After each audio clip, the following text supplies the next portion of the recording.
현대 그리스도인들의 믿음이 값비싼 믿음인가? 구원의 은혜를 값싸게 여길 때가 많이 있지 않는가라는 것입니다. 회개가 없는 용서, 죄의 고백이 없는 세례, 진실한 교제를 나눌 줄 모르는 성만찬의 나눔, 십자가의 고통과 헌신이 없는 은혜, 믿노라 하면서도 희생을 마다하는 안일한 신앙. 어찌 보면 이것이 값싼 은혜, 값비싼 은혜를 값싸게 처리하는 우리의 모습을 보여주는 것이 아닌가라는 말씀을 하고 있는 것입니다. 여러분, 근데 우리는 이 평안이라는 우상 숭배에 빠지게 되면, 상처만 받으면 여러분 우리는 이렇게 막 스트레스를 받고 불판하고 원망하는 그런 가벼운 증상을 보이게 된다는 것입니다. 그 결과 기독교가 매우 시시해졌다는 것입니다. 지금 우리에게는 십자가가 없다라는 말입니다. 십자가는 나를 자유케 하고 나를 능력 있게 하고 나를 새롭게 하는 축복인 줄로 믿습니다. 고생할 필요가 전혀 없는 하나님의 아들을 하나님은 이 땅에 보내시겠다고 예언하면서 그 아들이 이 땅에 내려오면 웬만한 인간의 몇백 갑절되는 큰 고생을 하다가 죽을 고생을 하다가 죽게 만들 거라고 말씀하십니다. 실제로 하나님은 이 땅에 아들을 내려보내게 하셔서 비참한 고통과 고난의 현장을 통과하게 하셨습니다. 그게 바로 비아 돌로로사입니다. 여러분, 이 비아 돌로로사라는 말은 슬픔의 길이라는 말입니다. 고통의 길이라는 말입니다. 스페인어입니다. 여러분, 이 예수님의 십자가의 길에 관한 고유 명사입니다. 여기 지도에 보시면 예수님이 빌라도 법정에서 사형 선고를 받고 14철을 거쳐서 십자가에 달려 죽으시고 무덤에 갇힐 때까지의 길목이 번호대로 기록되어 있습니다. 비아 돌로로사 14철은 여러분이 화면에 보시듯이 이렇게 기록되어 있습니다. 제1지점은 본디오 빌라도 재판정입니다. 여러분, 제 머리 위에는 실제 현장의 사진이고 옆에는 그때 일어난 일들에 관한 묵상집에 있는 그림을 그려왔습니다. 많고 많은 이유 중에서 이 대목에서 성경이 우리에게 보여주는 우리의 죄목은 시기와 질투, 남을 함부로 판단하고 정죄하는 이 마음이 예수님을 십자가 형틀에 사형의 선고에 몰아넣었지요. 여러분, 이 대목에서 우리가 담당해야 될 십자가는 뭘까요?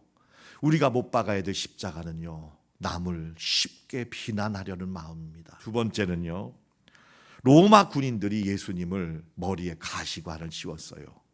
그리고 붉은색 홍포를 입고 무거운 십자가를 어깨에 매게 했습니다. 나는 누구입니까? 나는 내 십자가를 지는 사람입니까? 내 십자가를 네가 지라고 말하며 치롱하는 사람입니까? 내가 십자가를 지지 않으면 다른 사람이 십자가 지고 상처받습니다.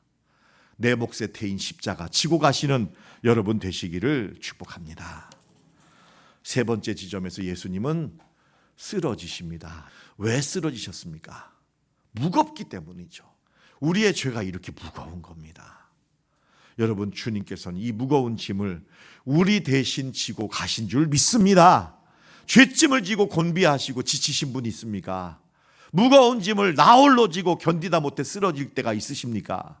여러분, 그 죄짐을 주님이 가져가신 줄 믿습니다.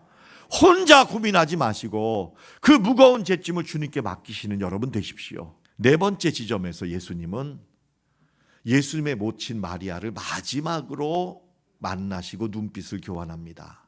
예수님과 예수님의 모친의 만남은 찰나적이었지만 피눈물이 흐르는 뜨거운 정이 있었고 사랑의 진심이 있었습니다. 여러분, 진실한 만남, 여러분의 만남과 대화 속에 십자가가 있기를 축원합니다. 십자가의 눈물이 있기를 축원해요. 다섯 번째로 예수님은 구레네 시몬을 만나 무거운 십자가를 같이 메고 골고다 언덕까지 올라가셨습니다. 왜 내가 이 짐을 져야 돼? 억울해.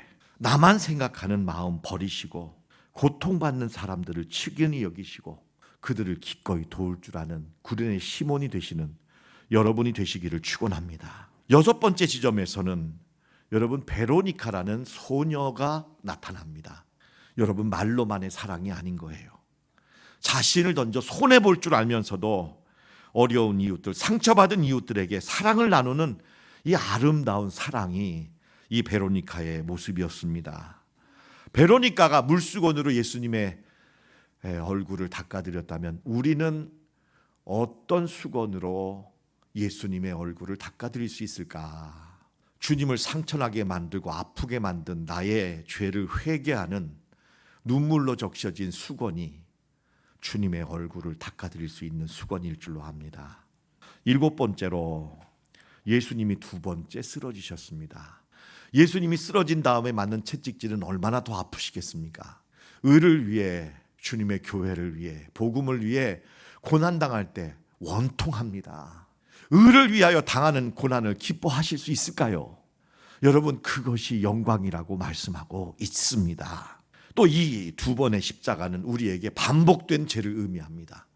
이 중독으로 넘어지고 자꾸 넘어지지 않으려고 해도 자꾸만 반복되는 이 죄 때문에 예수님이 2번째 넘어지셨습니다. 8번째 지점에서 예수님은 여인들의 눈물 어린 위로를 받습니다. 주님은 예수님을 위로하고자 울어주는 여인을 향해서 오히려 위로해 주십니다. 여러분, 위로받기보다는 위로하시는 넉넉한 마음에 여유가 있으시는 여러분 되시기를 바랍니다. 3번째 쓰러지셨습니다.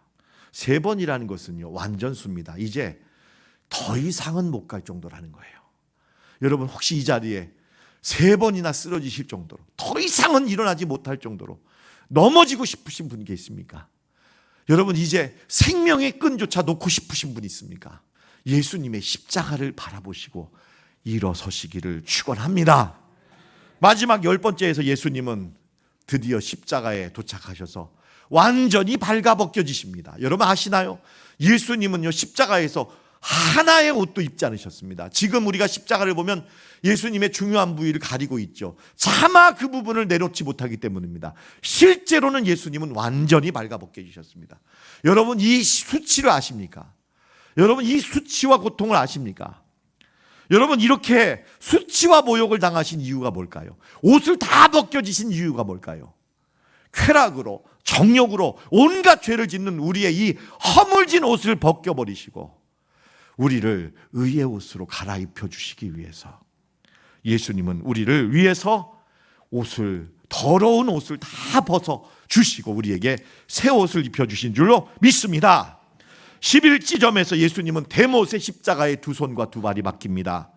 여러분, 이 세못에 박힌 2손과 2발은 무엇을 박았다는 얘기지요?